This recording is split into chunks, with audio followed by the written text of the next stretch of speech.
Hindustan Aeronautics is planning to offer maintenance, repair and overhaul services to all Su-30 operators, as Russia continues to face economic sanctions, and Su-30 operators are struggling to pay for the supply of spares and equipment due to lack of open banking channels. Hindustan Aeronautics will seek Russian permission to take over the role of original equipment manufacturer, to provide overhauls and other facilities to existing customers of Su-30, that are largely built on baseline Su-30 Mki fighter jet operated by Indian Air Force. Many of the current operators do not have the facility to carry out major overhauls or mandated checks, and they have to send the aircraft to Russia.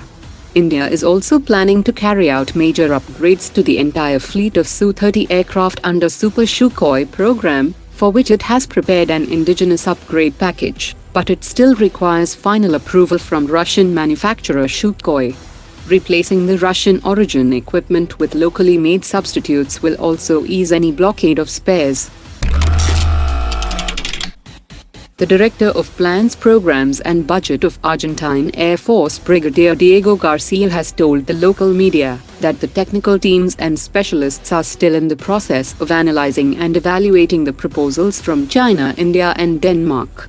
After evaluating India's Tejas light combat aircraft last month, an Argentine delegation is currently in Denmark to study the used F-16 that are on offer at $15 million per unit, but it carries some British origin parts that are likely to be vetoed by Britain's Foreign Trade Office, so Argentine officials are now considering the Chinese JF-17 and the Indian Tejas aircraft, which have been offered without British components. Argentina's defense minister has said that all the offers will be analyzed by end of this year, and the selection will depend not only on the technical aspects of the aircraft and the quality of weapons systems, but also issues related to financing and delivery timelines.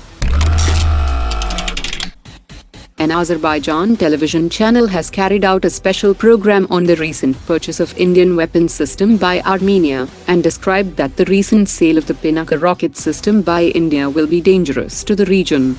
An Azerbaijan expert called in for the debate had claimed that India discounted the sale of the Pinaka system, as Indian weapons are of very low quality, while Azerbaijan is already equipped with Turkish systems that are much superior to the Pinaka. After the presence of 2 Chinese ballistic missile and satellite tracking ships in the Indian Ocean, India postponed its ballistic missile test launch that was planned on 10th November, as they could gather vital information such as trajectory, speed, range and accuracy of the Indian missile. India has rescheduled its ballistic missile test to 23rd November, and as per latest information, both the ships Yuan Wang 5 and Yuan Wang 6 have now left the Indian Ocean. India's Naver Systems Private Limited has developed a vertical takeoff and landing drone known as Photon that weighs only 2 kilograms and has a cruise speed of 27 meters per second, cruise endurance of 90 minutes, and a hover-only endurance of 20 minutes. It can carry a variety of payloads for different missions, like surveillance, mapping and thermal imaging. It can operate efficiently at an altitude of 3,000 meters, under a maximum wind speed of 17 meters per second. DRDO's Director General of Electronics and Communication Systems have advised Defense Electronics Research Laboratory to make it their mission to create cutting-edge technology and start exporting electronic warfare systems in the coming years.